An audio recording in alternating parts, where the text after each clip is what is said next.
Thank you for being so fantastic at your work. I love this. Um, all right. So anyway, I also should introduce myself. I'm Christy Marston. I'm the education manager for the Master Gardener Volunteer Program, and I'm really excited to be here with you all today to bring you some great information. Jackie? Yeah, good morning, everyone. I'm Jackie Framing. I'm part of the State Advisory Board, the State Leadership Team. I'm in Brainer, and yes, we have snow, quite a bit of snow. It's my pleasure to introduce the members of the State Advisory Board. There's a few of them. We have Eva, we have Anna, we have Frank, but I believe Deb is the one that is going to be sharing some information about the State Advisory Board and some updates about the program. Yep. So Deb, thank you. Yeah. So I have been a master gardener in Hennepin County for about 12 years. I'm a tree care advisor. I'm a tour guide at the Arboretum. I'm a master naturalist. Anyway, got a bunch of badges on my Girl Scout sash. I'd like to welcome you guys all to the virtual gathering, and virtual gathering being a key advantage considering the weather. If we can have slide number 2. We'll wait here for a second. There we go. Voila, a picture of your lovely and talented leadership team. And from left to right, we have Diane and Jackie, who you just met, Tim, Christy, and Delisha. So these are the folks that make the big bucks. Seriously, they are at the helm of the State Extension Service Master Gardener Program. Next slide, please. And this is a picture of your lovely and talented State Advisory Board. Actually, the faces have changed a little bit from this 2019 picture. We haven't been able to get an updated photo this year, obviously. Oh, incidentally, if you join the State Advisory Team, you'll get a swell maroon shirt to boot. So keep that in mind. We'll talk a little bit more about that later. If we could have the next slide, please. A big thank you for all you do. We Master Gardeners are responsible for 144,000 volunteer hours annually. Our 2019 annual report notes that over 195,000 Minnesotans were served by Master Gardeners last year. So just a couple of amazing numbers to impress you. We'd have the next slide, please. So I'd like to take this opportunity to share a few things about the advisory board, the State Advisory Board. So what's our purpose? You know, we're essentially a conduit, so to speak, for a two-way street between the state leadership team and our state master gardeners. We provide input, and then the leadership team from that can formulate strategies and policies for the program. We're also sort of like ambassadors for the program, you know, to toot our horn by sharing our interests and our successes with our stakeholders. The next slide, please.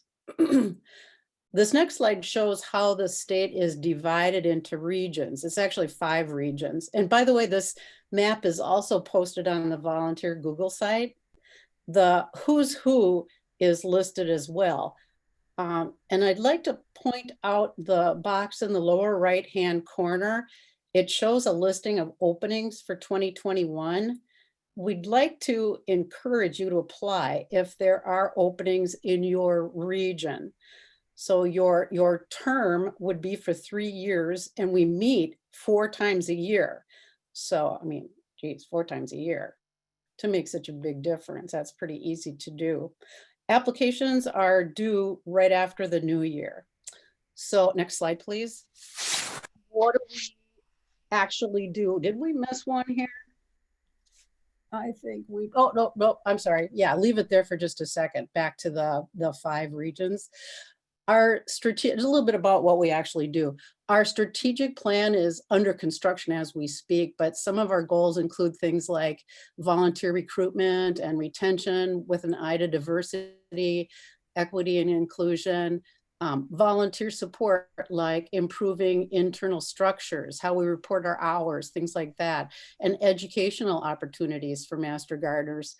And then changing our volunteer opportunities to reflect the changing needs of the community, especially in light of the pandemic, right? And the interests of the membership. In fact, at each meeting, we have a chance to discuss concerns and successes from each of our respective parts of the state. So all of us get to weigh in. We, in turn, get the inside scoop on what's happening from the leadership team, like changes or updates to the core course from Christy and developments at the Farm at the Arb, the new name for the farm at the State Arboretum, which, by the way, is where our new headquarters will be. Okay, now the next slide. Sorry about that. Speaking of updates, there are a couple of online trainings coming up. These were actually referred to in the October newsletter, email newsletter, which, by the way, I would encourage everyone to read. The first training will be on how to become a food preservation consultant. Preserving the harvest is a hot topic lately. In fact, I wouldn't know this, but I heard this. Canning lids were recently as hard to get a hold of as toilet paper in April. So the second training was initially rolled out at our 2019 state conference. It's called Nature Heals, and it dives into the science of how and why nature affects us and how we can use it to heal. Registration is open right now. The online trainings are going to start in November, and the cost is $15 for each program, not much. The toolkits or the materials you're going to need to present the program will be provided once you've completed the training. Next slide, please. And a few words about, toot our horn, let's call it that, and look at some of the activities that were accomplished. And this is in spite of the pandemic. So next slide. In Crow Wing County, a youth teaching garden was turned into a giving garden with almost 1,000 pounds of produce donated to the local food shelf. Next slide. Well, life goes on with virtual teaching with an online diagnostic clinic in Ramsey County. So they wheeled a TV and a laptop outside, and that provided a way for master gardeners to answer questions from people who attended a plant swap. Next slide, please. And then in the southeast part of the state, in Olmsted County, master gardeners maintain public garden sites while also maintaining safety protocols. So moving forward, what's the take-home message? Please read the monthly newsletter. There's a lot of good stuff in there. Register for the online trainings. Keep in mind the state master gardener priorities, such as promoting the use of sustainable techniques for growing food. There's actually 7 of them. Educating our constituents on the importance of pollinators, etc. And finally, share the impact of your work. Let's toot our collective horn with stories and photos and testimonials for our stakeholders. In Hennepin County, in fact, some of us have been talking with legislators. So those stories really do make a difference. And the last slide, please. Once again, a big thank you to everyone. Our program is strong because of the work of each of you. And that is it for me. Thank you, Deb. Great presentation. And thank you to every one of you that is a current State Advisory Board member. And again, applications, we're taking applications through anytime now through, I think is August, January 6th is the beginning of January. So the updated application form has been posted on the volunteer Google site. So at any point between now and January, I think it's 6th, go ahead and fill out and submit an application for any opening in the State Advisory Board. And now back to you, Christy. All right. So I don't actually know what's next on the agenda, Jackie. What are we doing next? I think you're going to introduce Natalie. That's right. Okay. I actually didn't know this isn't okay. Anyway, I am really excited that you all are here. Thank you again. And I'm really excited that we're going to have Natalie Hoytel joining us today to talk about applications for soil and soil health in the garden. Natalie is the horticulture extension educator that works in food, or well, a lot of it's food, vegetable crops. And so we're really excited to have her here. And she has a great presentation planned. I'll let her introduce herself, but as a reminder, when she gets started, if you have questions, feel free to put them in the chat. Jackie and I will do our best to help answer them. And I know that Natalie will likely see them as well. So, and we're gonna do some interactive elements. So make sure that you can get to your keyboard. Don't snuggle up too much quite yet, because we do wanna keep you engaged. So, all right, Natalie. Right. Hi, everyone. I recognize some of you from last year. And actually, Christy, you did a really nice job last time of kind of explaining why you and the Master Gardener team chose this topic. Do you want to explain that? Yes, yeah, okay. Thank you and I'll get my screen going. Thank you for that reminder. I didn't get a lot of sleep last night, so I'm forgetting things apparently. So this topic we focused on because we were talking with the State Advisory Board back earlier this year, and we had originally planned to do climate change as our 2020 topic because it's something that is affecting all of us and is a really big deal. However, the pandemic hit, and we found, as I'm sure all of you have found, an overwhelming interest and support of growing vegetables. It all of a sudden became really hard to get soil, to get seeds, to get containers. And I'm living in the cities and it's like, where do I get my seed now, right? All of a sudden I need to think about these things. And a lot of people were feeling the same. And so with the State Advisory Board, we asked, what should we do to best support Master Gardener volunteers as we move forward in the pandemic and trying to help support people and their interest in growing vegetables or whatever's happening. And overwhelmingly, we got feedback from the State Advisory Board that we really wanted to be able to provide support and help for what we're seeing our community reacting to and doing, which is growing vegetables, growing gardens for the first time, and really getting outside and enjoying the garden in different ways. There was a lot of different ideas for this, but one of the things that stuck through all of them was soil. Soil is important whether you're growing flowers, whether you're growing vegetables, whether you're just trying to maintain your trees. Really the crux of what we do is really great soil. And so we reached out to Natalie, who brought in Claire and Troy, who are both experts in different parts of the state, and together put to this presentation about all the different ways that you can sustain your soil and help others sustain their soil, no matter where they're growing, right? Even a little container garden, this stuff kind of helps me out too. So that's kind of a little intro of where we got with this topic. I did send a link and it is posted on the volunteer Google site with the pre-recorded lecture from Anna Cates, which is just kind of like a background of like, what is soil and what do we mean by healthy soil? So this is going to be a great application of that. Anyway, I think that covers it. Thank you, Natalie, for that question. And yeah, thank you, the State Advisory Board, for helping us push us in this direction.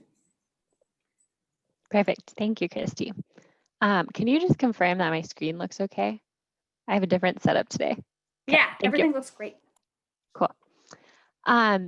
So hello, everyone. It's nice to be with you today. So like Christy said, Anna did this kind of big picture, like what is soil health presentation that either you've watched or you can watch. And so we really wanted to focus on the more practical aspects of soil health. So how can you in your own garden or in your community garden or with people you work with actually practice or actually use practices that can build healthy soils. And so I wrote this presentation with Claire and Troy.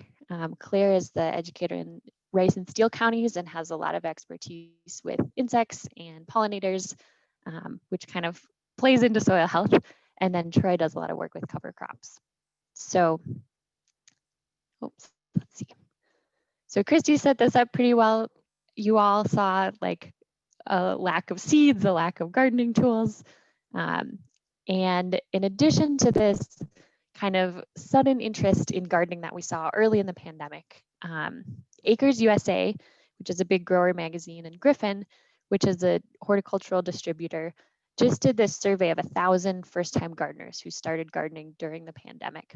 And about 70% of them said that they will probably or absolutely keep gardening in 2021. So I thought that was an exciting finding on their part, and something that also means that all these new people who started gardening this year are going to need tools and resources and people who can guide them to make sure that they continue to be successful with gardening. And so soil health is kind of the foundation of all of that. And so just to give you an overview for kind of the plan for today, we're going to really briefly discuss like big picture soil health principles, but since Anna did that, we're just going to do kind of a couple slides, and you can go back and watch Anna's presentation for more. And then we're going to do some deep dives into 3 different management practices that are tied to soil health. So nutrient management, which for some of you may be a review, but it's really, really important content, cover crops, and also tillage. We'll have some time for Q&A after that. And then we've got some case studies that you'll do in groups. So basically, we've come up with some questions that you as a master gardener might get from the public. And you're going to kind of go through those together, thinking about these different soil health practices and how they tie in. So we're going to do an icebreaker. This is a software that basically creates a word cloud for you. So if you can all go to menti.com and enter this code, and then type in, you'll be able to enter 2 different words that you think define soil health really well. And if this is like confusing and complicated, or if you're on your phone and it's too hard to go to another site, feel free to just write it in the chat box. This is just kind of cool because it accumulates everyone's responses and puts some weight on the more common ones.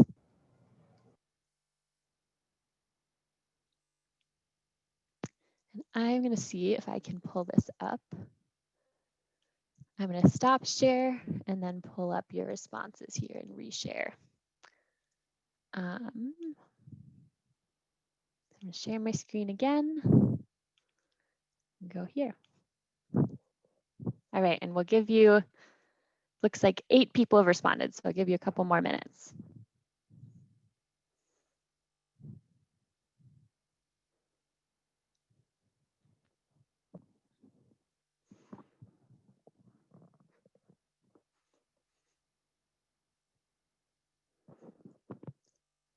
I'll wait till we get to maybe 25.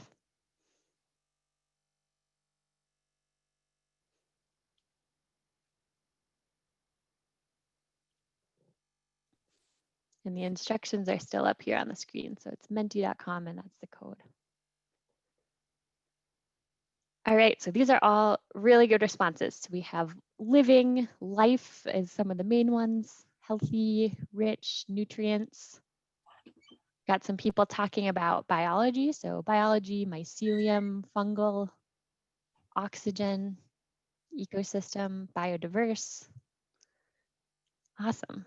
Okay, so you are capturing some of the key elements of soil health here. Healthy soil is definitely living, it's definitely diverse, it's an ecosystem. Okay, love you guys. Perfect. All right, so with that, we're gonna go back to the slideshow here. Thank you all for sharing your ideas.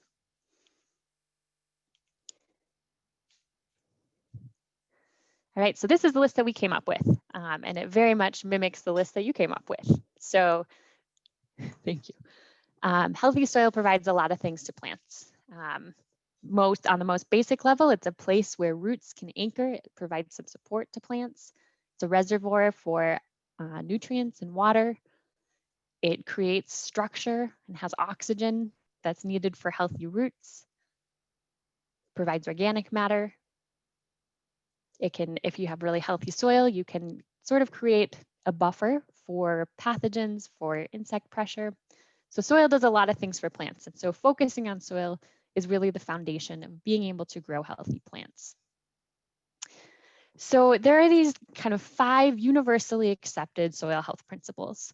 They are keep the soil covered, minimize soil disturbance, increase crop diversity, keep living roots in the soil, and integrate livestock. And so we're going to address most of these today. I guess we're going to address 3 of them. So nutrient management is actually not on this list, but we decided that it was important enough and influences soil health enough that we really wanted to talk about it. Cover crops addresses keeping the soil covered, increasing crop diversity, integrating or keeping living roots in the soil. And then tillage is all about minimizing soil disturbance. So things we're not going to talk about, we're not exactly going to talk about crop diversity, because we will a little bit with cover crops, just because that's pretty straightforward. Having more diversity in your system builds soil health. We are also not going to talk about livestock. One, because that is not really our area of expertise. It's probably a little bit less relevant to you as master gardeners. And it's also a little bit more complicated. So we're going to stick to the soil health practices that directly have to do with gardening. And so with that, we're just going to jump right into nutrient management. And so part of the reason that I really, really wanted to include nutrient management in this presentation, and Claire actually did most of this part. So kudos to Claire for a really great nutrient management overview. But this is a sentiment that I hear a lot with growers. So most of the farmers that I work with are kind of diversified organic vegetable growers. And this is a really common sentiment. People say things like, I don't want to add fertilizer. I don't want to do soil testing because it feels really prescriptive. It feels like a Band-Aid problem. I want to instead work on like bigger picture soil health. I don't know if that's something that any of you have come across, but I think it's a mindset that is relatively common, especially among folks who are really focused on like sustainable food, sometimes organic. And so definitely we should be working on big picture soil health, but nutrient management fits into that in 2 key ways. So the most basic way that this works is that so your plants are taking nutrients out of the soil. And so in order for future plants to be able to have enough nutrients, you have to be replenishing those nutrients. So really basic, if you don't have enough nutrients in the soil, your plants aren't getting what they need. But on the other side of things, we are finding more and more that the over application of nutrients can have really significant ecosystem effects, especially when we think about effects to water systems. And so just a little side note here, you're going to get a list of resources at the end of this that you can use to talk about soil health with the folks that you work with. So this comes from a video that's a part of that toolkit. So the other piece of this is that when plants have what they need, they're overall more resilient. So if plants don't have enough nutrients, they suffer. We've probably all seen nutrient deficient plants. We're also learning more and more that if plants have too many nutrients, so a plant with too much nitrogen is in some cases more attractive to aphids and other insects. There's a little bit less research on this, but in some cases, over-fertilization can also lead to more pathogen pressure. So having that balance is really, really key. And so the best way to do that is with a soil test. And I know that soil testing is not like a very flashy or exciting topic. It's kind of this like, I think it's sometimes seen as kind of boring or just as review.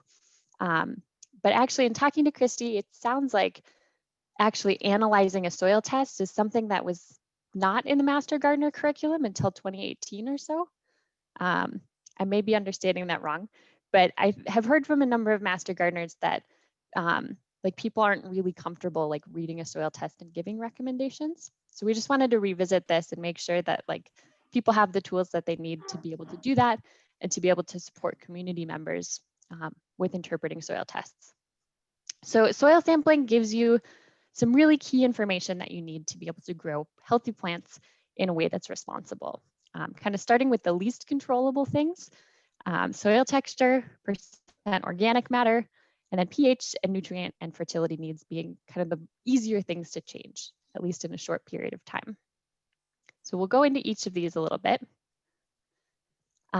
So your soil test will tell you your soil texture. And this is important just for really kind of basic applied planning reasons. So if you find that your soil is more sandy, so more coarse textured. You can see in this image at the top just how much bigger a particle of sand is than a particle of clay. If you find that your soil is really sandy, you'll know things like you're probably going to need more irrigation infrastructure to be able to grow healthy plants in that, just because there's so much more drainage. The nutrient holding capacity is less, so nutrients are more likely to drain out. And so that means you need to be planning a little bit more, especially if you're using like quick release fertilizers. We'll talk more about that. You'll need to plan a little bit more to prevent leaching. You may want to use a slower release kind of product. Compaction potential. If you have really clayey soils, it's important to know that you don't want to be walking over them too much. You don't want to be pulling heavy machinery over them. So your soil texture can just give you some really basic key kind of takeaways so that you can make some management decisions about how you want to be kind of overall every day managing that soil. Soil organic matter. So this is one of the most important things on a soil test that will influence your management, as well as just something to be working towards. So soil organic matter is extremely important. It is a reservoir of carbon, of nutrients. So soil with a higher organic matter concentration will hold on to nutrients better. It will also hold on to water better. So when you have flooding events, it's less likely to pool. When you have drought events, it's more likely to be able to retain moisture. It's usually better aerated. So soil organic matter is really, really important for our soil. And it's something that we should be building towards, but also have realistic expectations about. So it can take 5 years to increase your organic matter by 1%. And so just having that kind of in the back of your mind is important. And also knowing, like on a really sandy soil, it's going to be harder to build organic matter. Organic matter is also what we use to determine some nutrient recommendations like nitrogen. So we have a lot of options for adding different sources of organic matter. There's compost, probably the most commonly used source of organic matter that people use in gardens. Plant material, so that could be from cover crops, manure, and then a lot of other organic fertilizers will add a little bit of organic matter. And so the thing that I kind of want to continue to stress through this is that, this comes from a team of researchers in the Twin Cities who are studying the impacts of urban agriculture. And Chip Small is one of those people on that team who studies phosphorus in urban environments. And he came out with a study last year after looking at backyard and community gardens all across the Twin Cities and found that in places where people are adding a lot of compost to their soils, there's actually too much phosphorus in the environment. And so we're doing this good thing, we're adding organic matter to our soil, but in some cases that's actually really resulting in toxicity or levels of phosphorus that are too high for our water systems to handle. And so this is especially true when using manure. Manure tends to have really concentrated phosphorus, but it's even true. So in this study, it was mostly just people using backyard compost or compost from like the yard waste site. So using compost responsibly is a really key piece of nutrient management. And if we're using compost, we should be using compost, that's great. But we should also be using it kind of more strategically, not just like only adding compost, but using soil tests and kind of mixing other sources of fertilizer or blends of fertilizer to be able to achieve kind of the right balance. So many of you are probably familiar with reading different types of fertilizers and what they're providing.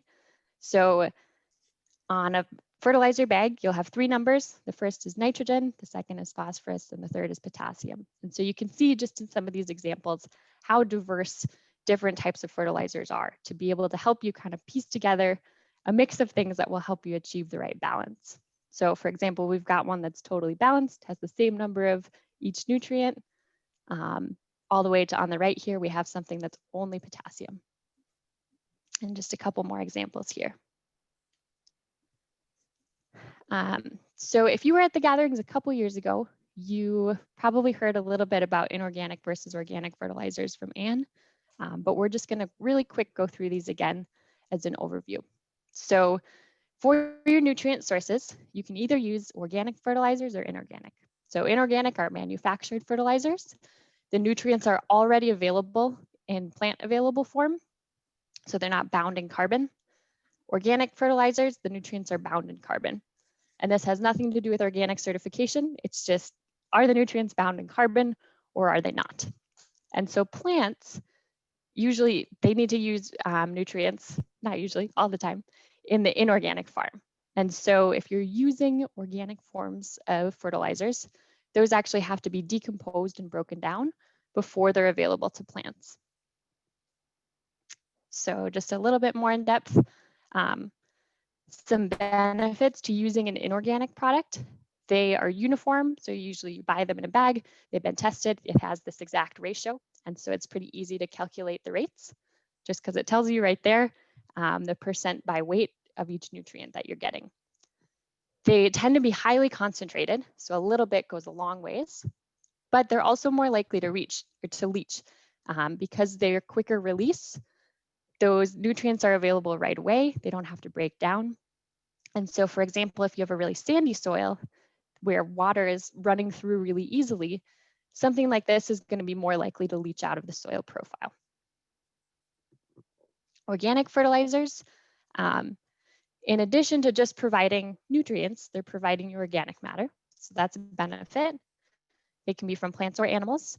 The nutrient release tends to be much slower. It can be a little bit variable depending on the product, but because it's bound up in carbon, it has to break down before it's available.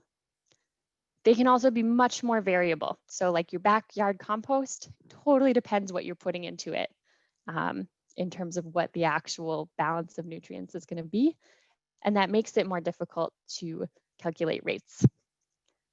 It can also smell bad. And another thing about organic compost is that you want to be careful about where you're getting it from. It might contain weed seeds, it might contain pathogens, especially if it hasn't been heated sufficiently.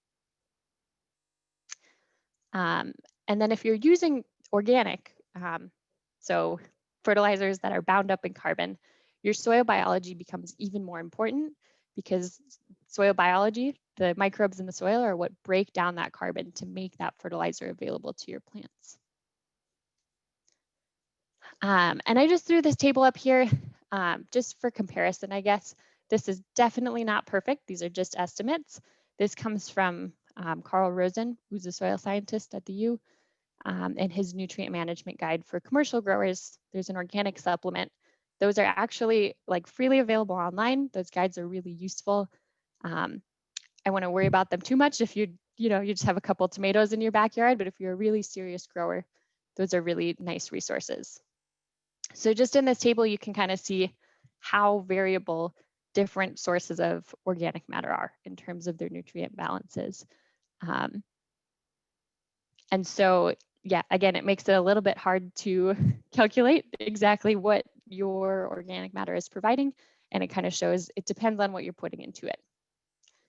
If you're using manure, I would imagine that many of you are not using manure on a large scale, but say you are helping to manage a community garden and you're incorporating manure, it's really worth getting that tested. You can get a really precise reading of the nutrient balance in manure.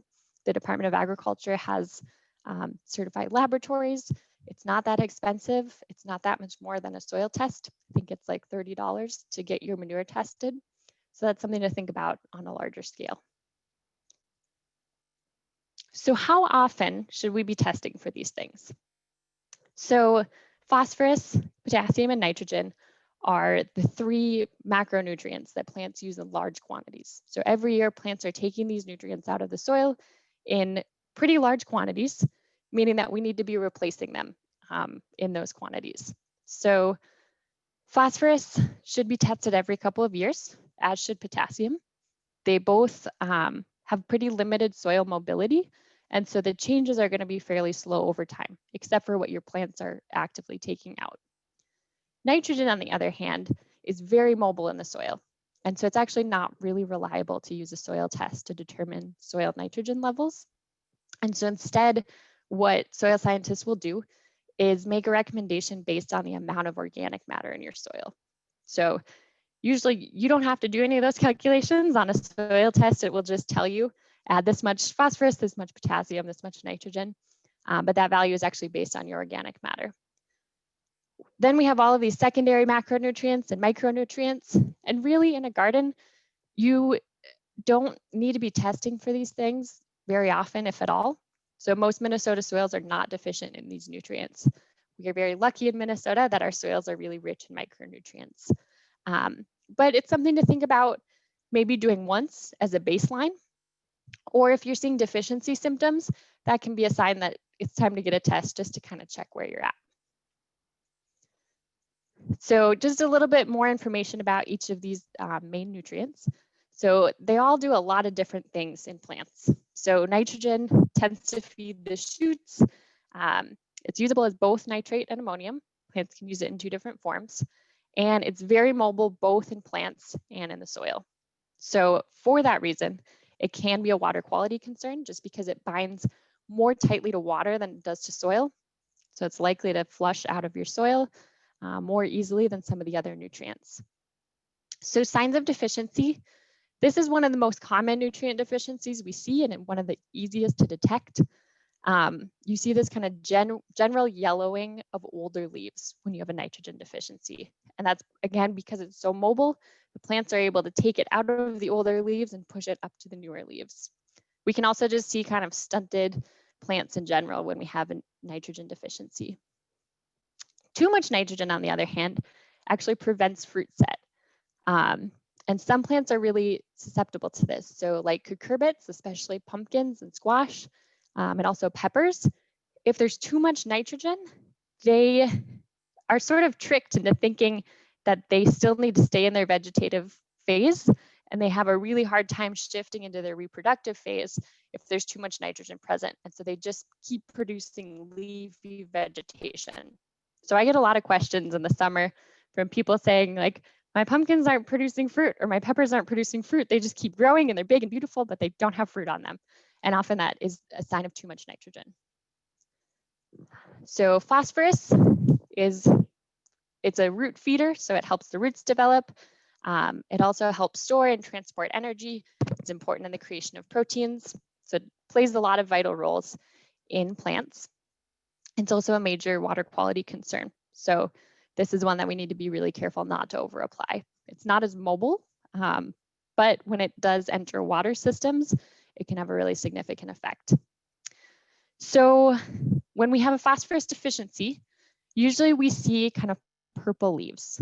And so one note about this is that almost every spring and almost every fall, we see some phosphorus deficiency. And that has nothing to do with the amount of phosphorus in the soil. It's because it can't move very well in cold soils. So these were from my garden early this spring. I had purple plants all over the place, especially solanaceous plants. Seem to be pretty sensitive. But in most cases, this does not mean add more phosphorus. It just means wait until it warms up and everything will be fine. So again, this is a case where you want to make sure that you're basing your decisions on a soil test and not necessarily on these symptoms. Finally, potassium. Potassium helps to feed fruits. It also regulates photosynthesis.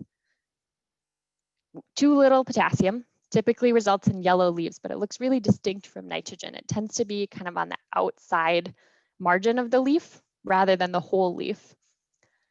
Too much potassium can hinder the uptake of other nutrients. So because potassium is a positively charged ion, it can get in the way of plants trying to take up other things like calcium and magnesium. So this is almost never a problem. The only time we see like way too much potassium in the soils is actually like on the Anoka sand plain. Potato growers see this sometimes. So I guess many of you are in central Minnesota. Just something to be aware of. Make sure that you're not adding too much potassium to your soil. All right, so that was a lot of different thoughts about nutrient management. So some things to kind of pull this together. Just a note, fertilizers will keep for a long time if they're stored properly. They can even be kept like in your shed as long as they're dry and have relatively low humidity. It sounds like people sometimes are like, oh no, I need to use up this bag before winter comes, and then end up putting too much fertilizer in the soil. So that's a really good message. Like your fertilizer will last a long time, so only use as much as you need. And then again, over application of phosphorus, including, or fertilizer, including compost, has the potential to contribute to soil and water pollution. So with each of these sections, we came up with some tips that you can take to become more comfortable with the topic. So for this one of the best things you can do is just get a soil test in your own soil and practice interpreting the results. Also, think about making a fertilizer recommendation for your own garden and kind of think about like if you were different people who were asking for help with your fertilizer recommendation. Say that, so you get your soil test, say that that soil test comes from a person who only wants to use organic sources or from someone who wants the cheapest option. So just kind of think through different scenarios and try to make a nutrient management recommendation for each of those scenarios. And then just kind of think about, as you're choosing the type of fertilizer you want to add to your garden, think about the other factors that come with that. So if you're using compost, just, I guess, consider the secondary benefits. So you're getting a lot of organic matter if you use compost, for example.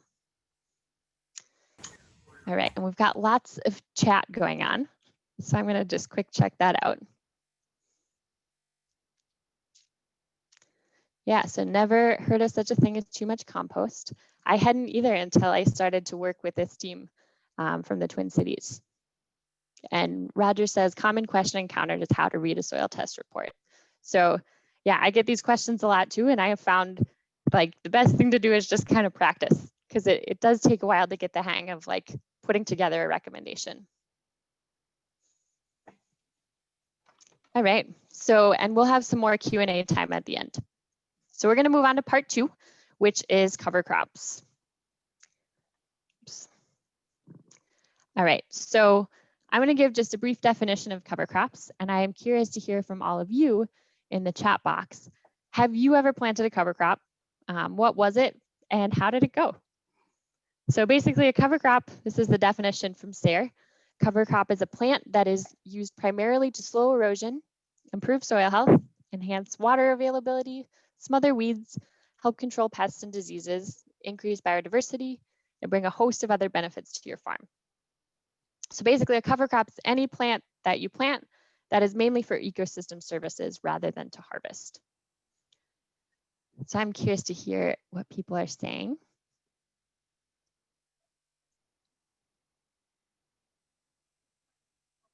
Has anyone used a cover crop? I'm curious to hear from you in the chat box. Okay, so Brian has experimented with clover, rye, buckwheat.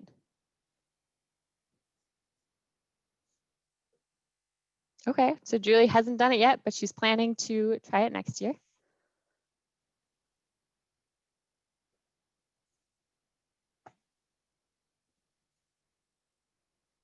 Hoping to do it this year, but ran out of time. I know that feeling. Awesome. So it sounds like there's kind of a diversity of experience in this group. Some people who have done a lot of cover crops, other people who haven't done any, but are maybe interested in trying it out. Perfect. All right, so we're going to go pretty quickly through the benefits of cover crops and then talk more about actual implementation. So cover crops do a lot of great things for our soil. They add organic matter. The roots, so we're keeping living roots in the soil. That was one of the key soil health principles, and that's really important because roots provide structure to the soil. They kind of break up the soil. They are exuding, they have exudates, so they're exuding carbon and some nutrients that feed microbes into the soil. They can capture or retain nutrients. So legumes will actually capture nitrogen from the atmosphere. Other cover crops will simply hold it in the soil profile. So I mentioned that nitrogen is really likely to leach out of the soil. By having a cover crop that's utilizing that nitrogen, you kind of like pull it up to the surface and hold it there. They help with erosion because again, you have living roots in the soil. They can reduce compaction and crusting. They can even fracture plow pans. So that's this image here. If you're tilling enough and you have, say you have an 8-inch tiller that goes 8 inches deep, often we see this really hard level of compaction right under that tiller. So that's a plow pan, and cover crops can help to break that up. Additional benefits outside of the soil, we can get improved water infiltration. that's increasingly important. Our Minnesota climate over the last 100 years has become more wet with more intense rainfall events. So cover crops can help pull that water into the soil and also prevent erosion. They can provide pollinator resources, habitat and food for beneficial insects. They can provide wildlife habitat and just weed control. If you don't have something growing in your garden for like a month, putting in a cover crop can help to just have something kind of outcompete the weeds that might be germinating. All right, so let's talk about timing. When can we actually make a cover crop work? There are a lot of windows that kind of range from very simple to a little bit complicated. So in my opinion, the absolute easiest cover crop type to plant is a winter cover crop that's going to just die over the winter. So this is a cover crop that you would plant in kind of late summer, early fall. Typically, the earlier you can plant them, the more biomass they can accumulate and the more benefit they can provide. So this is things like oats and peas, and I'll give you some nice resources at the end so you don't have to memorize all of this. But it dies over the winter, so you don't have to worry about terminating it. The next kind of maybe easiest type of cover crop is a winter cover crop that will survive the winter. So this would be winter rye, winter wheat, triticale. So these are cover crops that you kind of, it's the same idea. You plant them in the fall, they get a little bit established, they stay mostly dormant through the winter, and then in the spring they put on a lot of growth. The only tricky thing about these is that you have to kill them. And we'll talk a little bit more about termination methods. You can also do a spring or fall cover crop. So this is, if you think about short season vegetables that take about half the growing season. So this could be like brassicas in the spring. This could be carrots. Basically, you can think of the first half of the season, say we're doing carrots. You could plant a cover crop, terminate it sometime in June, let it kind of work into the soil for a couple weeks, and then you could plant carrots that you could harvest in the fall. Or the other way around, you could plant broccoli. As soon as you harvest it, you could plant a cover crop. The last version, this is the trickiest version, is to plant a summer cover crop between plantings. So say you have a really short season crop like lettuce. You could plant your lettuce, harvest it, then plant a cover crop, and then terminate your cover crop, work it in, and plant another crop. This is, in some seasons it works. Say it's like a year where you have a really warm fall. If you have a really cold fall, your crop might not make it all the way. So this is definitely the riskiest cover crop. And also maybe the most questionable in terms of benefits since it's not in the soil for quite as long. Additional timing options are to use a cover crop at the same time as your main crops in your garden. So alleys are a really common way to do this. So using a low growing cover crop like white clover and just having your rows be made of white clover is probably the most common form of this. I really like gardens that have white clover rows just because when it's wet, it's a lot less muddy. It provides this kind of nice like carpet to walk on.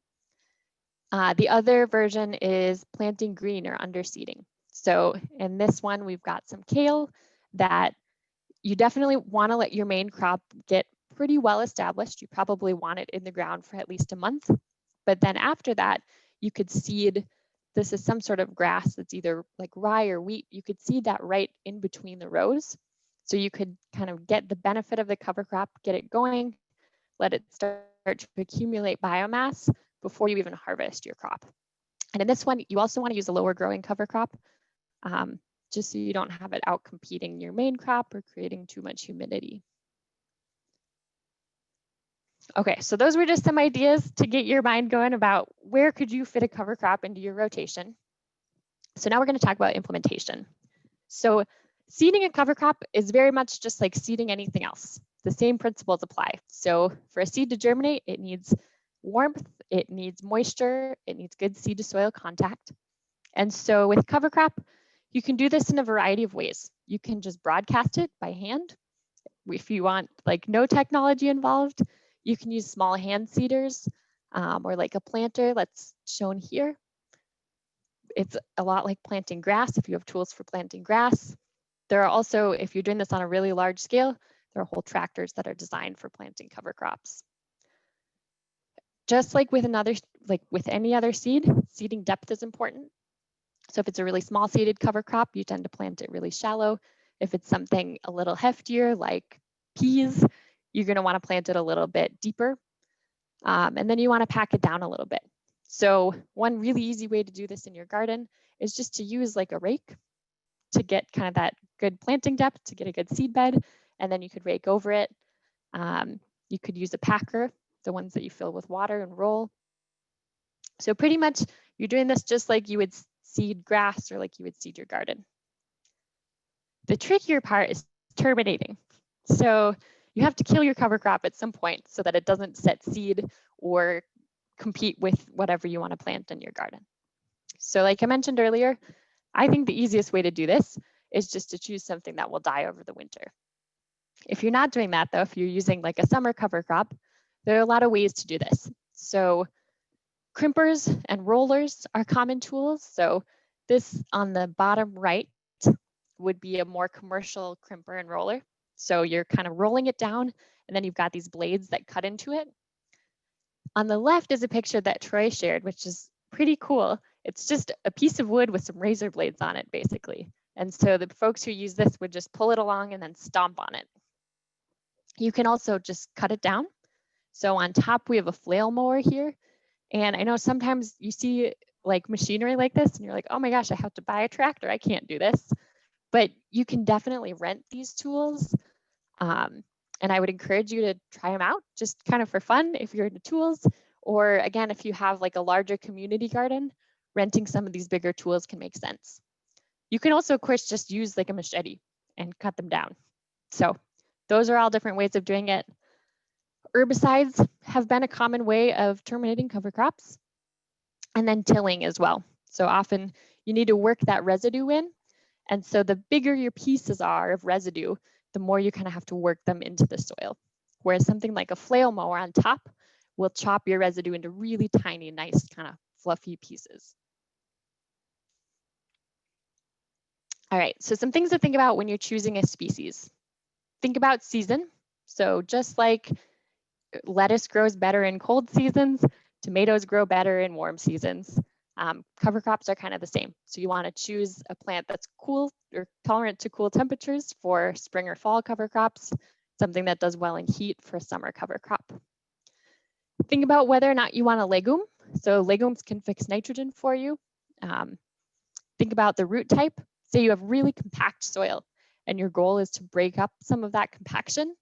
Using something like a tillage radish that forms like a nice tuber, or it's not a tuber, that forms a nice root can help to break up that compaction. Think about annual versus perennial. Typically, you would not want a perennial as a cover crop unless you're using it as like a clover for a row cover. We're going to talk a little bit about C to N ratio, so I'll skip that for now. And then think about plant family as well. So this is where diversifying your garden comes into play. So say you just grew broccoli and you have some broccoli disease issues. If you then go and plant tillage radish, you're going to just perpetuate those disease issues because they're in the same family and those same pathogens can live on those cover crops. So just think about adding diversity into your crop rotation in terms of plant families when you're choosing a cover crop. This is the final slide, and this might be a little more than people want to think about right now. But the carbon to nitrogen ratio is important just because when there's too much carbon, that carbon is going to kind of bind that nitrogen. So that carbon is going to need the nitrogen to be able to break down. And so the nitrogen won't be accessible. And then if there's too much nitrogen, you don't end up adding that organic matter that you want to add to your soil. So I would say this is like advanced cover crops. If you're just getting into cover crops, maybe don't even worry about this. Just like try it out for a few years. And then once you kind of have the hang of the process, maybe start to think about your C to N ratios to try to get an ideal ratio of about 24:1. And you can do that by mixing things. So for example, let's see, say you're using oats. So oat straw is really, really high in carbon. And so you could mix that with something like hairy vetch, which is really high in nitrogen. to get closer to that ideal balance. And so this is the final thing I want to show you, something that I'm very excited about that takes a lot of the work out of this process for you. So the cover crop decision tool is something that's made by the Midwest Cover Crops Council. And you can just go to their website, put in where you are. So I put in Minnesota, I'm in Dakota County, so I put that there. And then you can add your goals. So if you want something that is going to fix nitrogen, you can say, I want a nitrogen fixer. If you want something that's going to fight weeds, you can put in weed fighter. So you can have all your goals there. And then it gives you this table of available cover crops and the time period that they're going to work. So if I look at my garden and say, great, in this garden bed, I have a window from like April to June where I want a cover crop. I can look at this and see, okay, like spring barley, that's a good mix for April to June. Clover, that can establish well. Kale can establish well. So it gives you a really nice overview of the timing as well as your goals. So you can see in this column of numbers next to the names, it's ranked them. So the top ones that have 4s, the rye, sorghum, Sudan grass, and Sudan grass are all going to fight weeds really well. The others will be kind of like pretty good. And then lower in the list, this is a really long list, we'll have the cover crops that don't do that as well. So I highly recommend that you use this tool as you're choosing what cover crops you want to use. All right, so just like with nutrient management, we came up with some tips for becoming more comfortable with using cover crops. So I would encourage you all to spend some time with that tool, just kind of looking at like what might be a good fit for your garden. Make some sample garden plans for next year. I would imagine that many of you are doing this anyways, but as you make those plans, think about where cover crops might fit in. And you don't have to do your whole garden. You can think of every bed differently and see if just kind of experiment with where you can fit a cover crop in. And then experiment with your own cover crops. Try it out in your garden. I also encourage you to kind of connect with each other. If some of you are trying cover crops, share that with the other master gardeners in your area.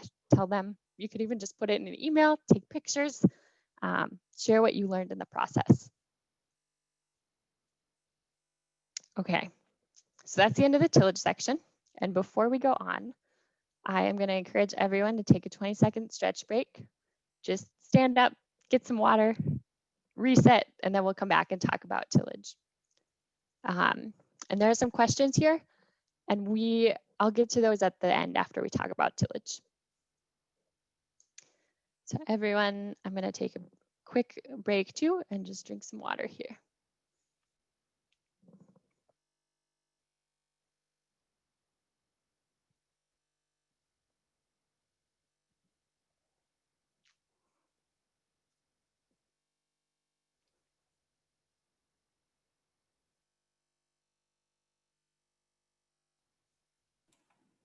Natalie, did you see the few questions about cover crops in perennial and small garden beds?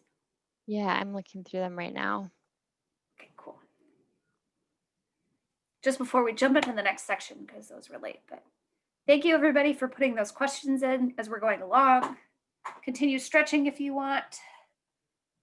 I'm not doing real stretches, I'm just moving.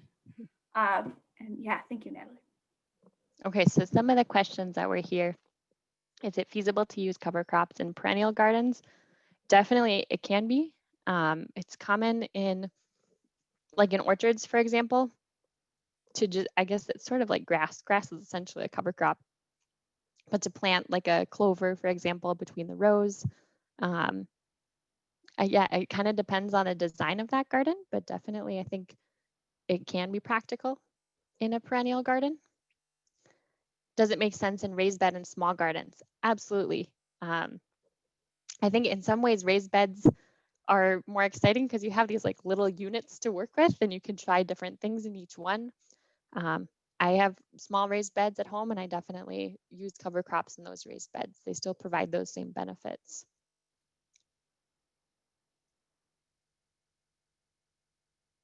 So I would love to see cover crops used in community garden plots to protect them over the winter, but the clean out usually happens in the first week of October. Yeah, that's a great point. And The one crop that does pretty well and can be established really late is winter rye. So I would recommend looking into that. That is one that you're going to have to terminate. But basically in the spring with rye, you let it get to the point where it's just starting to flower and then you cut it. And that's kind of the best way to deal with it. And that's one where if it's a community garden that's like just a big plot, you could rent like a flail mower, for example, and just take it down. Whereas if it's in little kind of wooden raised beds, you would almost have to go with more of the machete approach and just like cut it down. And Tim, definitely you can use mixes. We didn't go as much into that today, but yeah, there's a lot of opportunity to use mixes. And you can do it in much this kind of think about the benefits you want. Make sure that they're things that will all establish well at the same time, and then just mix them together. So my garden, I like to do oats, peas, and tillage radish, just as an example. Tillage radish breaks up some compaction, peas fix some nitrogen, oats give some nice structure that the peas can kind of climb up. Can any of the cover crops become a weed? Yes, definitely. So it's a good idea to terminate. Thank you for bringing that up. You always want to terminate your cover crop before they start to set seed. And that's kind of a delicate balance because a lot of cover crops flower and provide important food to pollinators. So that's this kind of timing of like, you let them flower a little bit, but when they start setting seed, you want to make sure to terminate them. Okay, I think it has been 20 seconds, so we're going to keep going. And this section is a little bit shorter. So the final soil health practice we're going to talk about is tillage.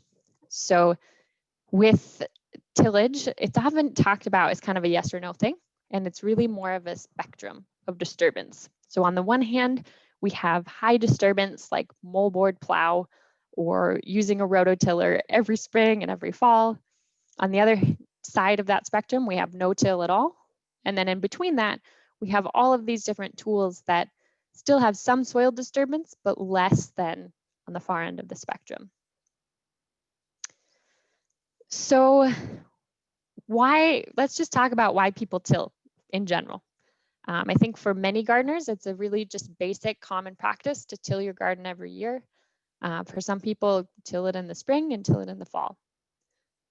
So there are a lot of reasons people do this. It's not just like an arbitrary thing. Tillage can, at least in the short term, break up compact soils. It can aerate the soil in the short term. It's a really good method for incorporating organic materials. So like a cover crop, if you can till it in, it helps it to break down faster. If you have residue from your crops, tilling them in can help to kind of chop them up, break them down faster again, which has impacts for potentially for insect and disease management.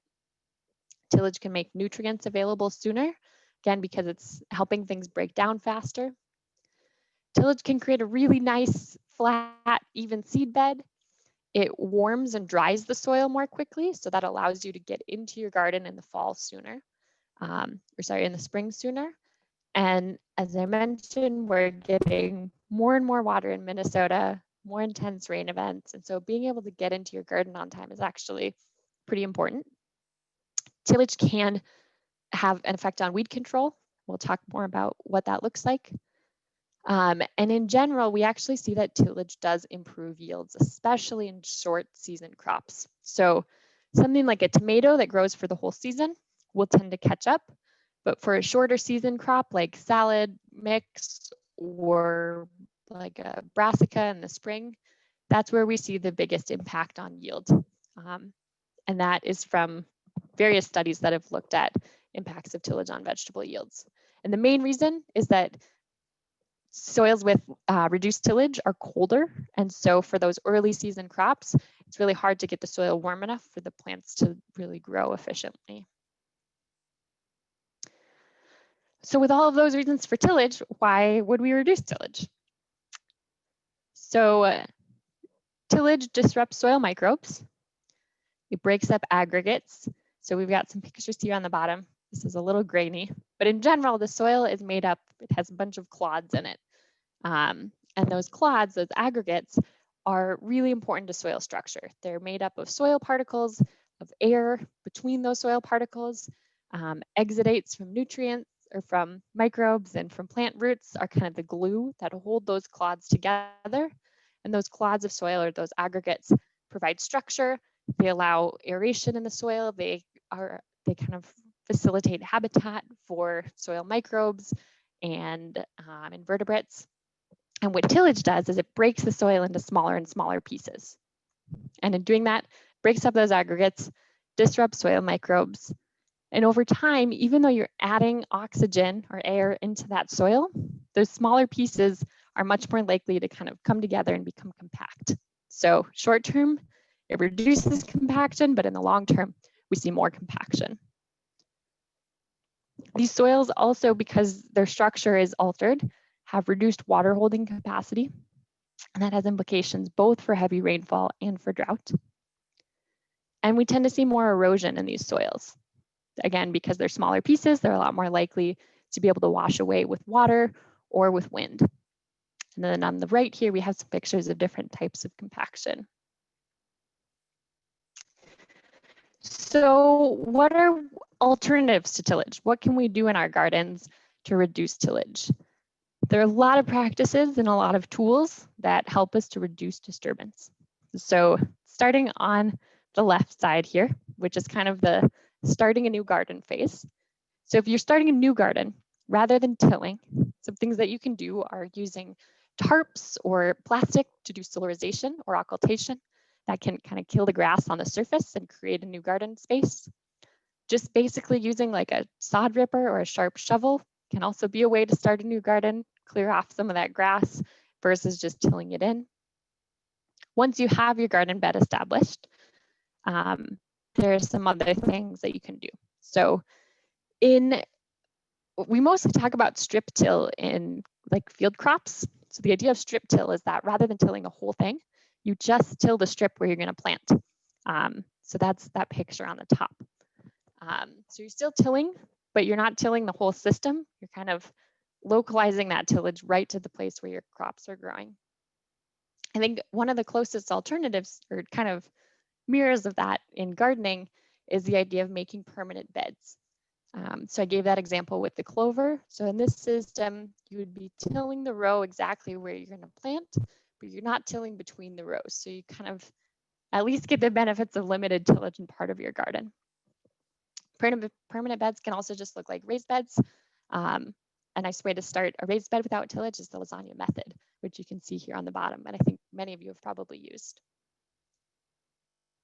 If we look at different tools for reduced tillage, on the left here, we've got just your basic rototiller. You can see it kind of has these egg beater-like blades that just rip the soil into smaller pieces. So on the right, we have some tools that are kind of alternatives that give some of those same benefits without doing quite that level of destruction. So on the top, we have a broad fork.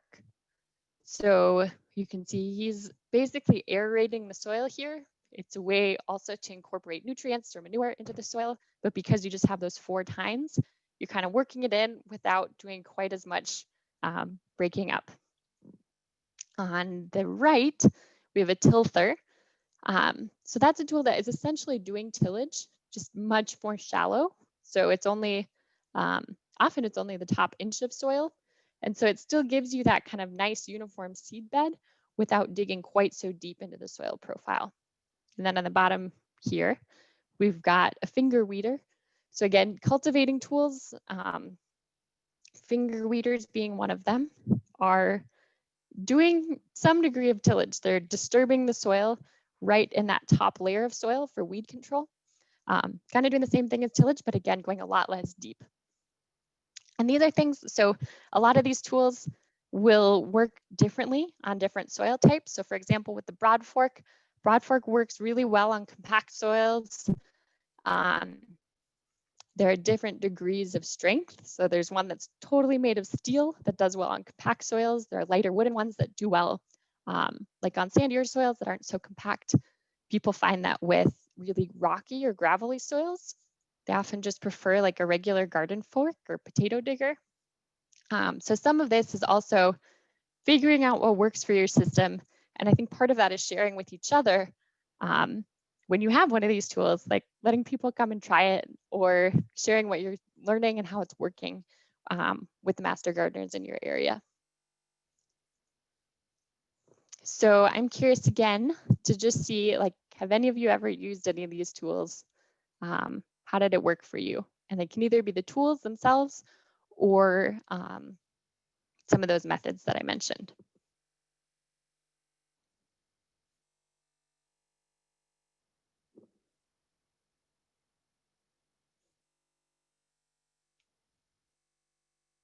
Okay, so Leslie is excited about Broad Fork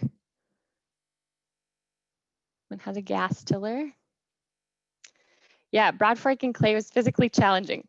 So with some of these tools, you're using your body versus using like energy or fossil fuels to run these tools. And so it can definitely be a little harder on your body.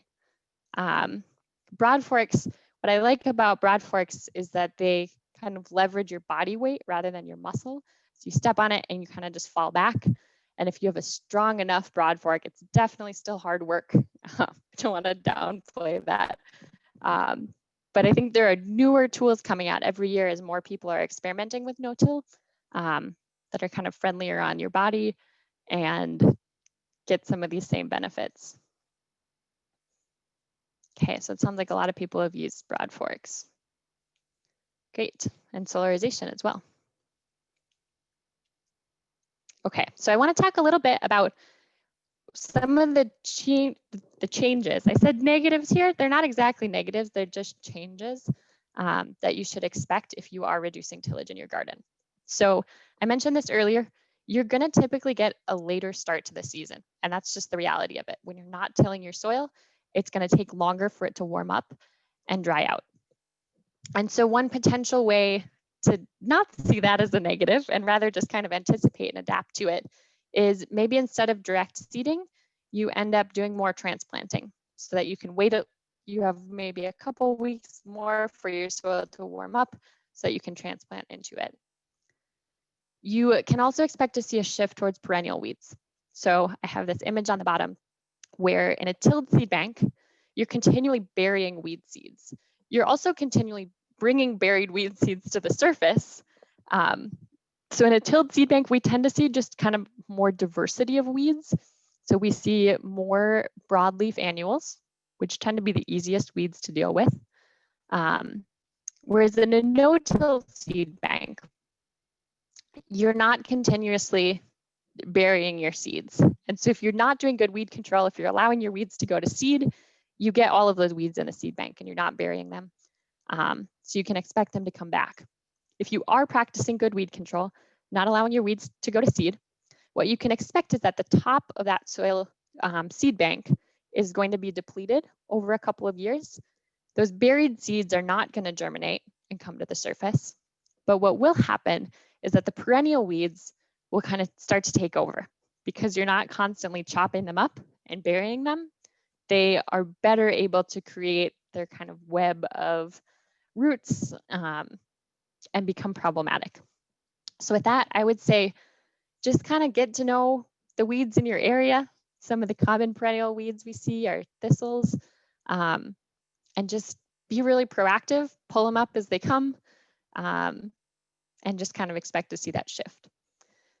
With diseases and insects, there are not that many changes to insect communities.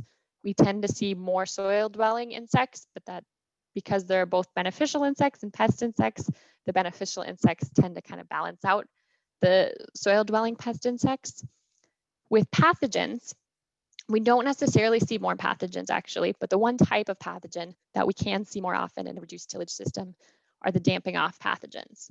And the reason is that they have a really wide host range. And so crop rotation is not going to be that effective.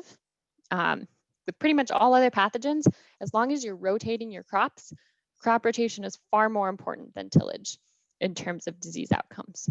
But with damping off, we do tend to see more of it just because in a tilled system, you can bury the pathogens, but in a no-till system, they're all there on top and they have this wide host range And also in a no-till system, because the soil warms up more slowly, these pathogens thrive in cool conditions, and so we see them causing more problems. But again, I would say anticipate that rather than being surprised by it. And if you can just plan to transplant more instead of direct seeding, that's kind of a way around that. And transplants can be affected by damping off pathogens, but they're less likely than seeds to be severely impacted. All right, and the final thing I want to say, I'm not going to go too deep into this, but I do want to say that often tillage is talked about, so reducing tillage is talked about as a path to, like, not solving climate change, but being a mitigation strategy for climate change. And this is actually a little bit misleading. It depends a little bit on how you measure. So if we look at a reduced tillage system versus a conventional tillage system, we do see more carbon accumulation in the top of the soil profile. But if we look a little bit deeper, and this is what more recently people have started to do more.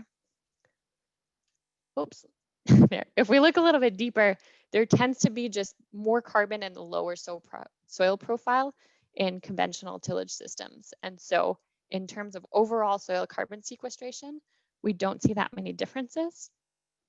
And so I say this mostly because I think that it's important that we're engaging people with research-based information and that we're not like pulling people into a practice based on false promises. So just kind of tread carefully with this claim, I guess. And if you're trying to encourage people to reduce tillage, I would focus more on the benefits that we're more sure of. So some best practices with tillage. Don't feel like you can never till your garden. This is not like if you till your garden, you're bad and you're destroying your soil.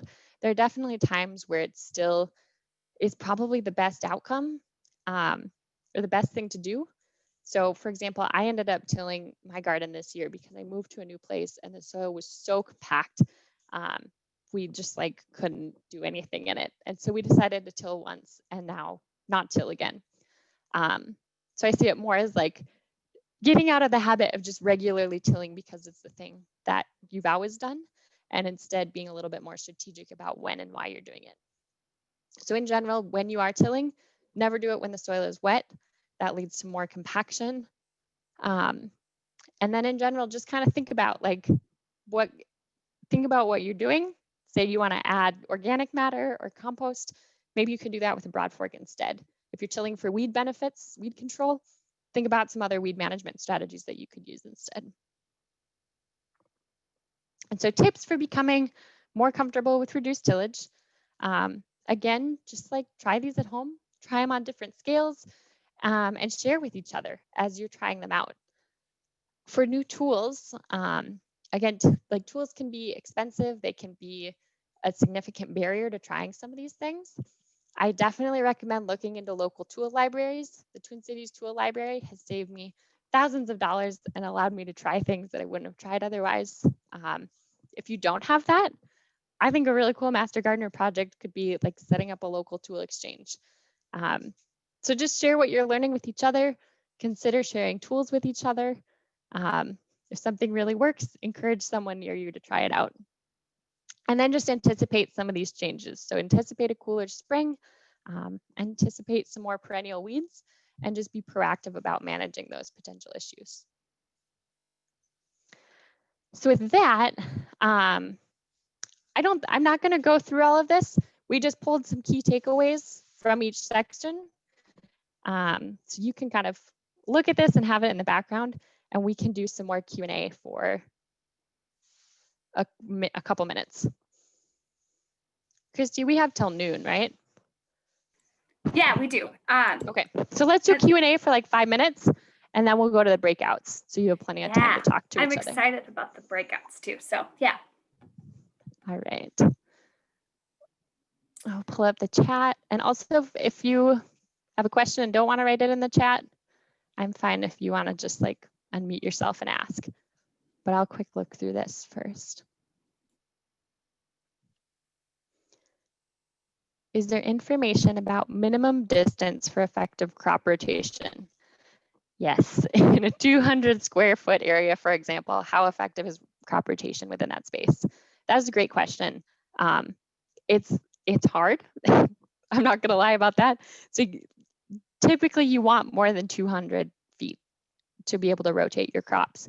But I think in a small system, there are certain kind of adaptations you can make. So having like raised beds, for example, provides like really distinct spaces where soil is not really moving from bed to bed. And that's a way to do crop rotation in a small space. Using pots. So if you have like, say you just have a lot of tomato problems, you have diseases in your tomatoes every year, maybe think about growing tomatoes in pots instead, something like that. You kind of just do your best and try to create distinct spaces. I also like to encourage people, like, they definitely have as much diversity in your garden as possible, but I often see people kind of like throw it all together. So you've got a broccoli in this bed and one in that bed and one in that bed, or something in that same family. I like to encourage people to say like, okay, this bed, even if it's not like a raised bed with wood, it's just like a kind of a strip bed. I like to say like, okay, this is the brassica bed for this year. This is the cucurbit bed. This is the solanaceous. And consider like strips of like even perennial flowering vegetation in between to kind of create a border. So it's not going to be perfect, but do your best is kind of the idea. Okay, so a couple of people asked about the lasagna method. And thank you for asking. I wasn't sure if I should go into that as much, but I'll just walk you through it here. So you can look at this bottom picture on the right. So in the lasagna method, this is done in a raised bed typically, although not always.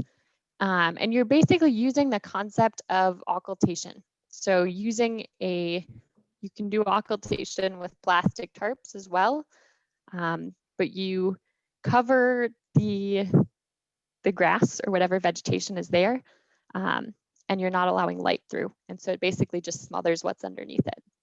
And so in a lasagna garden, you typically use like thick cardboard, even a couple layers of cardboard. And then you can add some like organic materials. So you can add like straw or leaves or whatever, and then fill soil on top of it and then garden into that soil. And so that is preferable to just like dumping soil into a raised bed, because it's going to be a lot easier for whatever vegetation is underneath it to just come through that soil. And so it creates this physical barrier that should smother out the vegetation underneath it before you put your soil on top. And that kind of kills what's underneath there, but then also the cardboard will break down over time because it's organic, it's carbon-based. And so it's not like having landscape fabric or plastic underneath that you're gonna have to take out eventually. So that's the idea of a lasagna garden. Here, I'm gonna go back to this takeaways page. And let's see what else is here. How long does it take for cardboard to break down? That is a good question. It really depends on temperature and moisture. But in general, I would say it also depends on the type of cardboard you're using and the thickness of cardboard. But usually by the next year, it's relatively well broken down. Okay, and Allison says she has a sandy soil where it's not very moist, and so it can take a few years. But you can continue, even when it's not broken down yet, you can continue to grow things on top of it.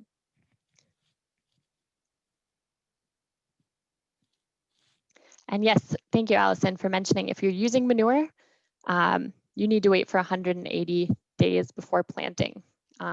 So from a food safety perspective, the rule is 90 days between applying and harvesting something that is not touching the ground, and 120 days if it is touching the ground. So 90 days for like a tomato and 120 days for like lettuce. But I have heard from food safety colleagues that they think that that is not enough time. So the longer you can wait, the better. Yep, and great point, Brianna. Hold off on really deep-rooted crops like parsnip for lasagna gardening. So you don't want that cardboard to be a barrier to your actual crop. All right, and you can ask questions about nutrient management, cover crops, tillage. Don't feel like you have to only ask questions about tillage in this part. And if I missed your question earlier, definitely put it back in the chat here.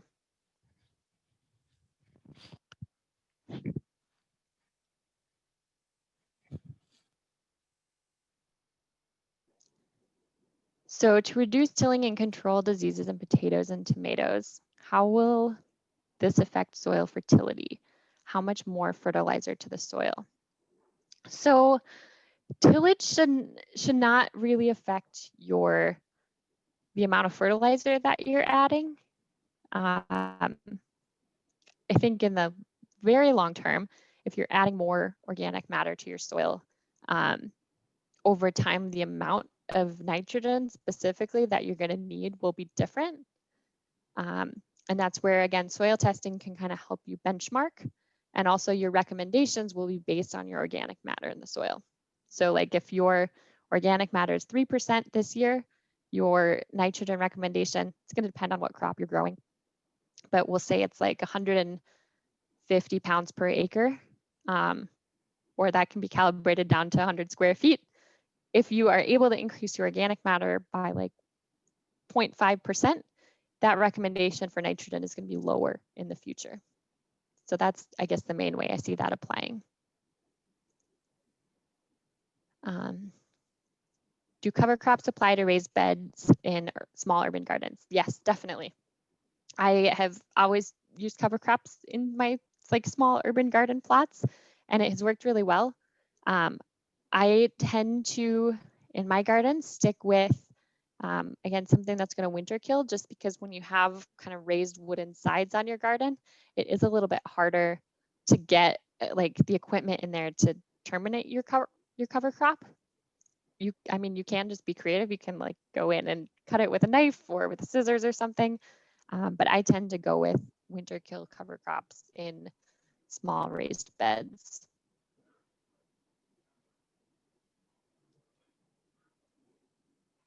And Polly, oh, there. Natalie, Oh, I see. Oh, sorry. Do you want me to read up? We've got a lot of questions, and I don't know how much time we want to give to breakouts as well. But I can also help read off one of the questions too. So one of the ones is that came through, and a few of them is, when you do organic matter, can you ever have like too much? Is there ever an upper limit? That is a great question. And it's a question that no one really knows the answer to that. So I think overall, we don't have that much organic matter in our soils right now, relatively. So I recently read in Leah Penniman's book, Farming While Black, that in the Midwest, the amount of organic matter in our soils have decreased by 50% since colonization. And so we consider 4% organic matter to be relatively high, but like not that long ago, prior to European colonization of this area, the organic matter in our soils was twice as high. And we had thriving prairie ecosystems. So I think the answer is probably no, you can't have too much organic matter. But I guess something that we see in some urban gardens. So for example, there are a couple of examples in Minnesota of people who have just added tons and tons of compost. Maybe they're growing on parking lots, or maybe they're in like way northern Minnesota, growing on basically rock. And one thing with just having pure compost is that it lacks some of the structure of soil. It's like fluffy and light. And so that can be one of the problems, that you just end up having like not enough sand or clay or silt particles to give the roots quite enough structure to like root correctly. But yeah, Joe also is saying he's worked with gardeners who have 11% organic matter, and they have really good productive gardens. And that there's an example in the Twin Cities of a garden that has 15 to 16% organic matter, and they've got beautiful crops. But definitely, if you're adding that much organic matter, just make sure that you're doing soil tests and that you're careful about the amount of phosphorus that you're adding to that system. Speaking speaking of soil tests, so I know Polly kind of clarified her question. So if you're using straw and newspaper to reduce weeds and diseases, she asked about how that would affect fertility. And I'm going to assume that it depends. And the best way to know is to get a soil test. Yeah, and I mean, it might take some time for that to show up in a soil test as it breaks down. Straw and newspaper are both pretty carbon heavy compared to nitrogen. I like in general, if you're adding compost, just remember that you're adding nutrients. And so maybe like don't say you have a soil test that says add like 1 pound of nitrogen per 100 square feet. Maybe just don't use quite that much. And that's really not a perfect estimate. I know it's not very satisfying, but until there are really easy methods to analyze your own compost that are affordable, I think we just have to be a little bit adaptable and say like, okay, I know that there's some nitrogen in here, and you can use that. I wouldn't take this like I wouldn't take this as like textbook numbers, but this chart that I showed you, you can kind of think about like, yeah, you can kind of think about approximate ratios to figure out more or less like get a general estimate of the amount of nutrients you're adding with different sources of compost. One other question I saw in relation to lasagna garden is, can you use newspaper or other items instead of cardboard?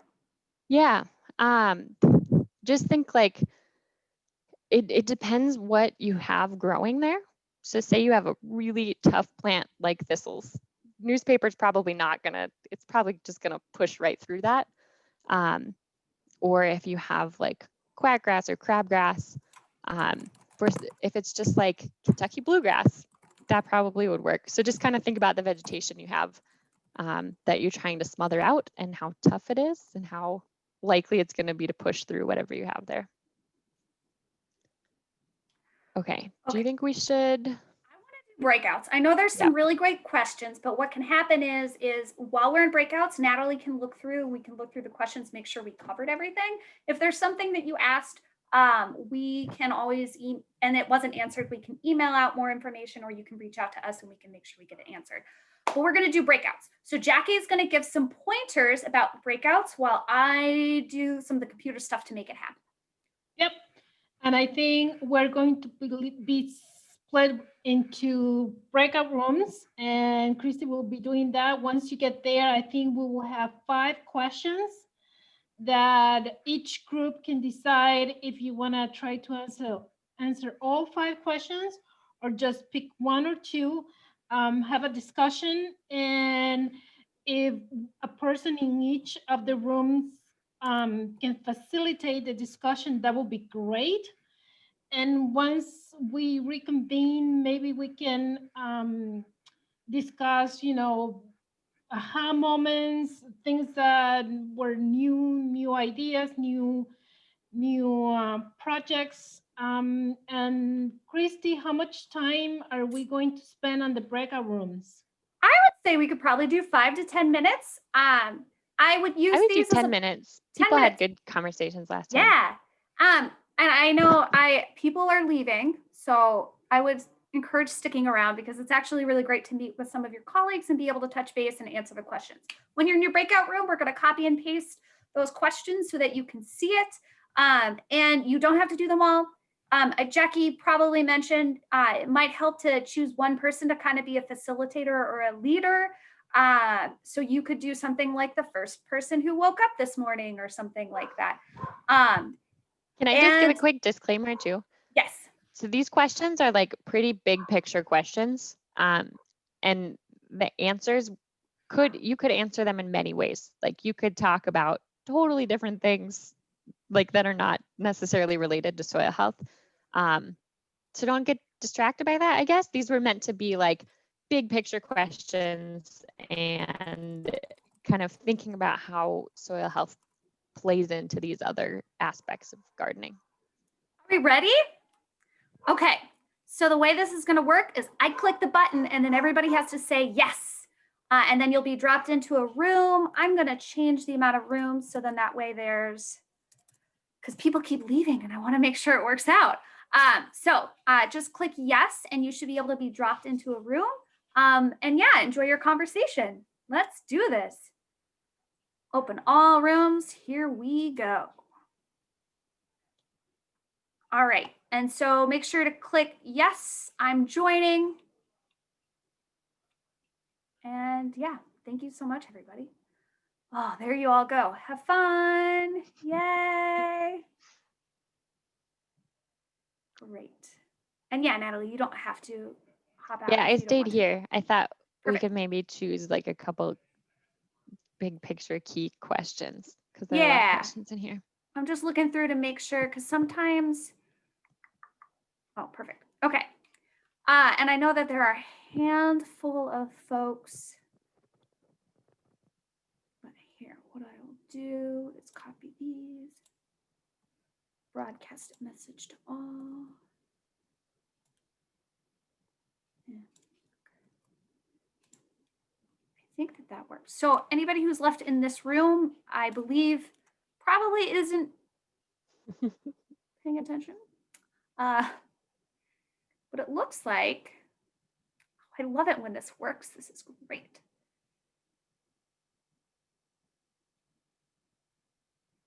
Okay. Awesome. Okay. Yeah. So we'll just let people do that. I didn't take care of the time. All right.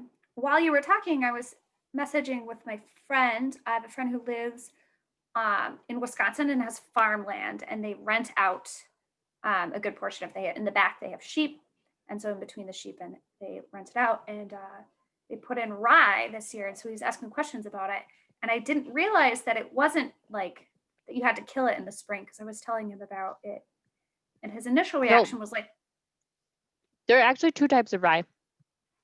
oh, I gotta go help somebody real quick. Okay. Okay. I'll be right back. Okay.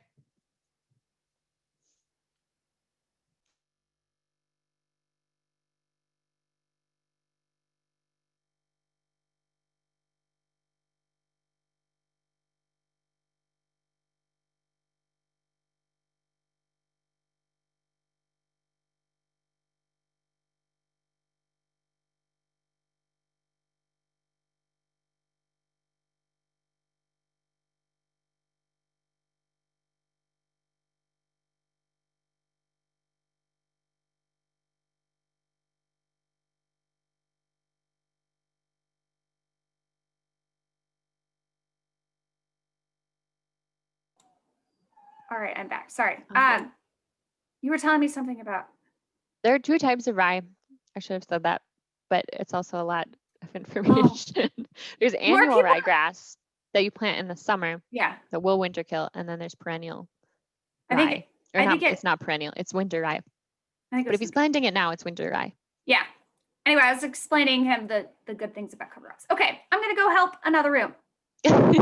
Okay.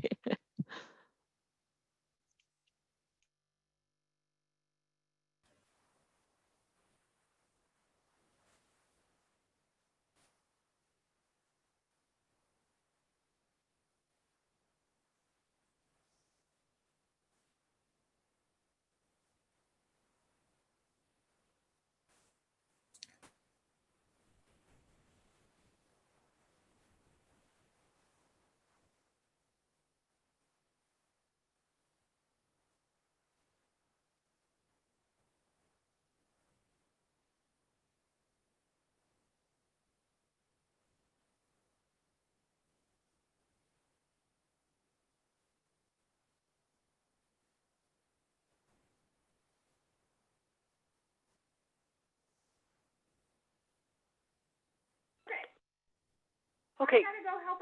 Okay. Can you hear me now? But anyway, Sue, can you hear me now? I Christy, can hear you hear you. me now? You're back in the main room. I can hear you. Okay, so I'm with Sue. You are not with Sue. You're in the main room. The main room. Okay. I'm in a small group with with Sue Von Bank and Diane Gray. I don't have a microphone or a camera on my computer, but I did just call in now for the group. So I'm very cautious. Okay, Can you tell me who you're in with again, and then I'll toss you back in? Sue Von Bank and Diane Gray. Do you remember what number it was? What number was? I'm so sorry. I think it was 4. Oh, perfect. Okay. Yep, I'm going to move you to room 4. VONBANK. All right. There we go. I've not done it with this big, and people keep asking for help. And I told somebody later while I was doing it. So I don't know where they are. Christy, I think Ava needs to be muted. I can hear Okay. her on the phone with someone. Okay, People are coming back. they are. I'm gonna go to a breakout room. We're trying it out. Okay.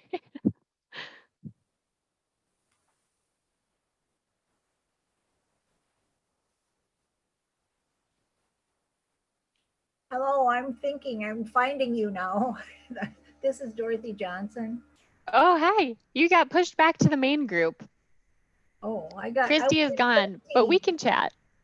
I was in 13, but I Okay. had to re-enter because I got goofed up. So Okay. I keep getting cut off too, so I'm just gonna stay in this group. yeah, Okay. this is okay for me. I'm good. Okay, let's just stay here then. Question? So yeah, so Which the one? first question is, how do I feed my plants while taking care of the environment? Hmm. This is not. Is this a broad question? Yeah, it's a very broad question. So it would be, say someone just started gardening and they call you up and say like, hi, I just started a garden. It was my first year and I'm looking for some information about just how do I feed my plants and keep them healthy, but still be responsible for the Okay. environment. Well, in my mind, I've been a master gardener since the first year. That's 1977. Oh my gosh, So I've amazing. been 40 some years. So what I think is it's always best when somebody's brand new is to introduce them to the extension service and say there are lots of answers. And then the next thing that I would do would be to recommend a soil test and then talk about whether they're working on their lawn, whether they're working on a flower garden, what their priorities are. So then you've got a background with that person, especially if you're doing it by phone, because a lot of, I'm in Crow Wing County, which is in the Northeast, but we have a person who does take answer questions in the newspaper every week, and Oh, that's nice. for the summertime. And so that's the way she seems to operate. And she's one of the master gardeners, and she's going to be the president of our group for next year.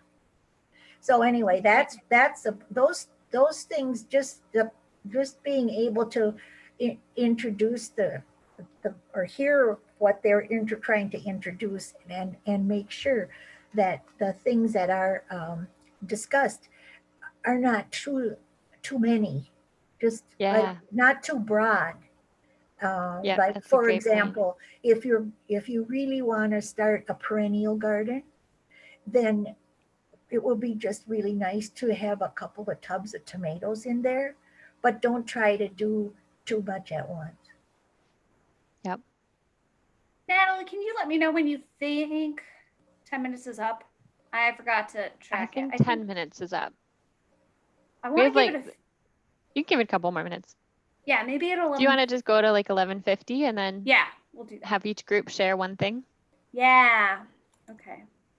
There are 13 groups though, right? I think that there were 17.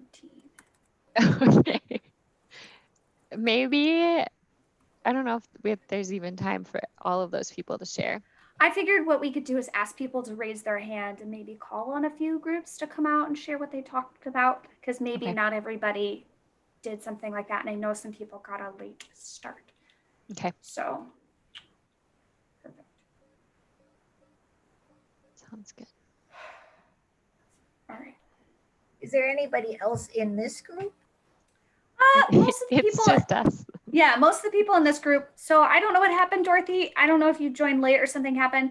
I think it's too late to toss you into another group. So you're just hanging out in the waiting Well, room. I already talked, but I just didn't know if there was anybody else, like one lady said she was getting clicked in and out, but if Yeah, we have everyone time else to in here has talk, been pretty silent. yeah. Yeah, this is kind of the waiting room for folks who didn't make it to accept to go into another room, and just so we're just kind of waiting then until everybody's done. So Should we do one more while we wait? question? Yeah, if you want to do with Dorothy, sure. How about number 5?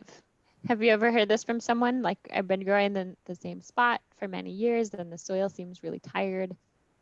How can I like take care of it and continue to grow things? Well, that's a common thing. If you've been gardening for 20 years, you've got to make changes.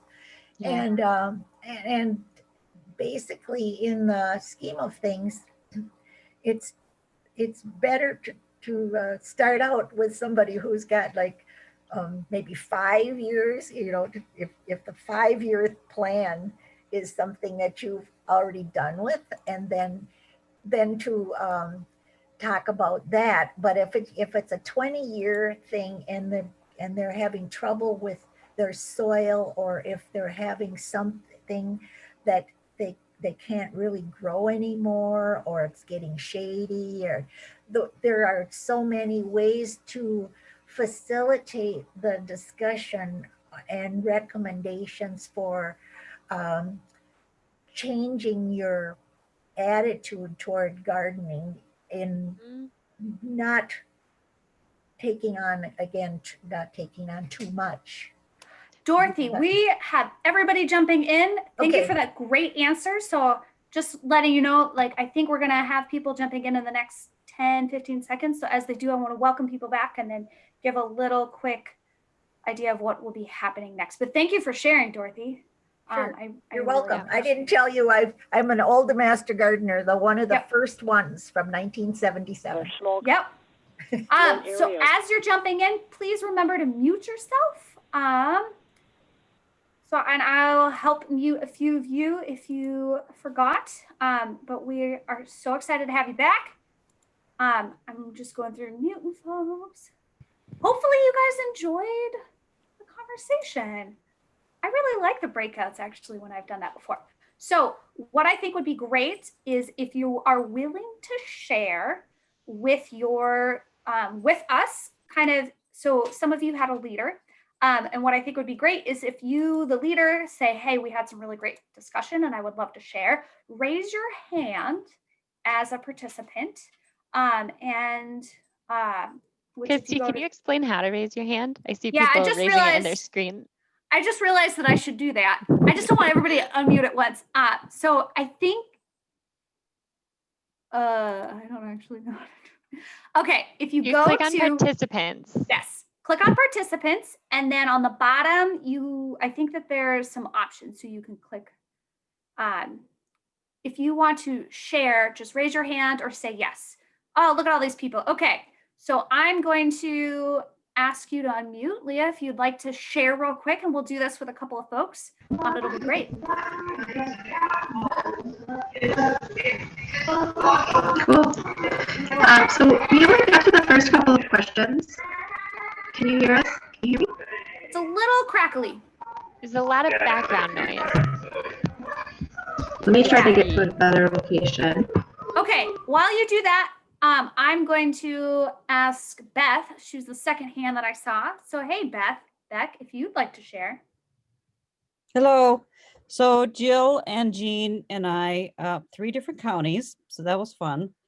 We talked about the first question, what we do, and I think in general, we kind of are picking our battles. So where you need productivity, you know, controlling it by using a raised bed or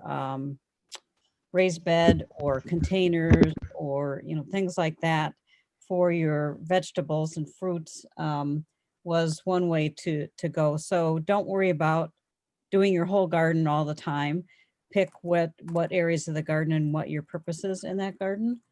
So, and Jill had made the comment too, that because she's in Lake County, that the compost takes such a long time to break down, and it's cooler, that she's going to shift to inorganic. So I think what we talked about is figuring out your specific goals and needs, and then choosing what's right for that scenario. So Thank you for sharing. That's great. Okay, I think Leah's in a better spot. So if you'd like to share, and then Diana, I'll do you next. So we got to the top two questions in terms of how we added fertility to the soil and what we did to help the environment. Folks added straw, clover was a good choice, some cow manure and peat manure, compost, and then, you know, tilling that in. So everybody said that their method worked pretty well this year. It was a pretty good year for growing. So that was good to hear. And then for the excess moisture question, there wasn't, none of us really had problems with excess moisture. I think it was all about finding the right location, make sure you're not putting it into a low-lying area, and then mounding up that soil in a raised bed, or if you're planting carrots, just like mounding up that soil to create a way for water to like run off of it. So that was some of the techniques we used. Thank you for sharing. Diana, would you like to go next and share about your group? Sure. We took question 5, and it was about they've been gardening in the same place with the same crops for quite a while, and they felt that their soil was getting tired.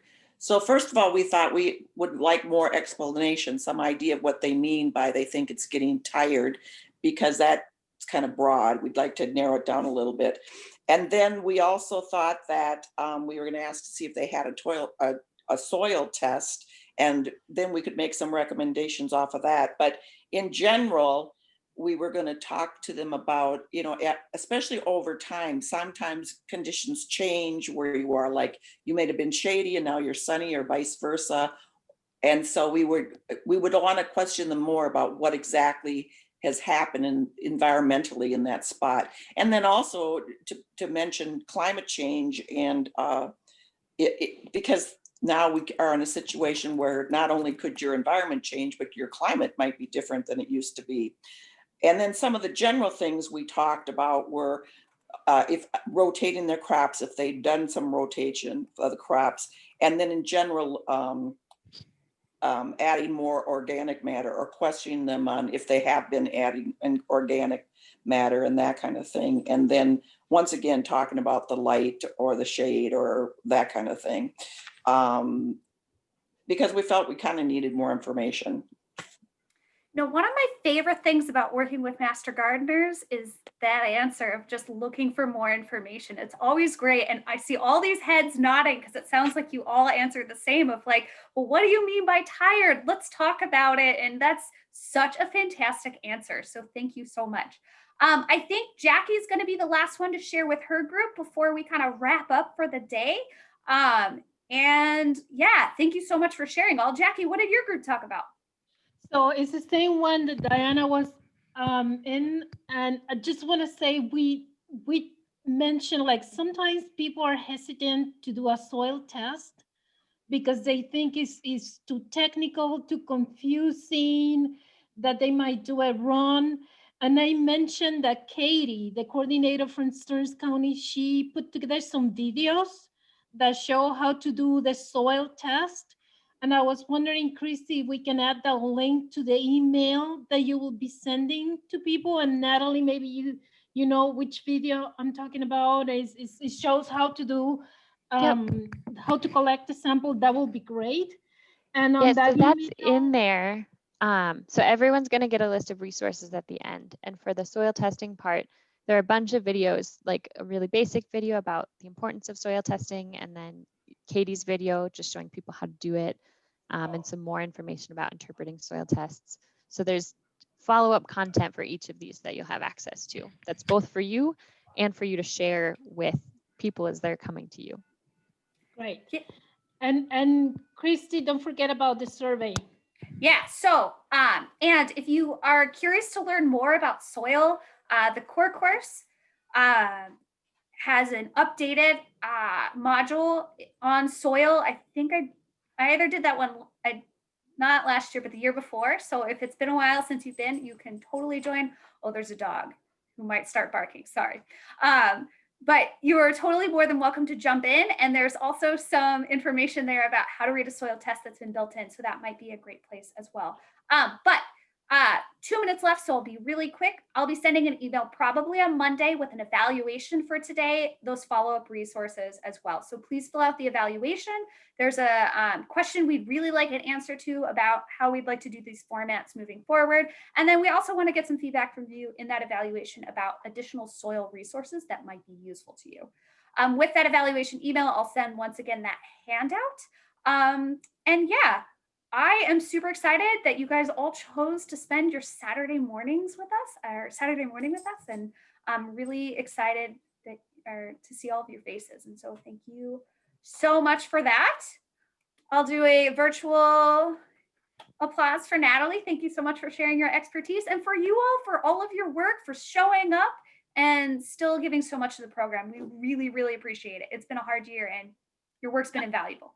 Jackie? And if you think that the Zoom today was worth it and you liked it, encourage fellow volunteers to sign up. There's 2 remaining gatherings. Will be the next Saturday and then the following Monday after that. So thank you so much. Enjoy the rest of your Saturdays. Stay nice and warm. Bye, everyone. Bye. Thank you. Thank you. Thank you. Thanks.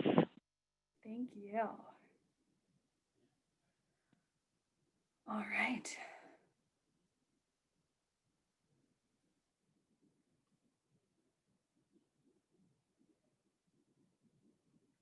Okay, great. I'm going to end the meeting. Thank you, everybody.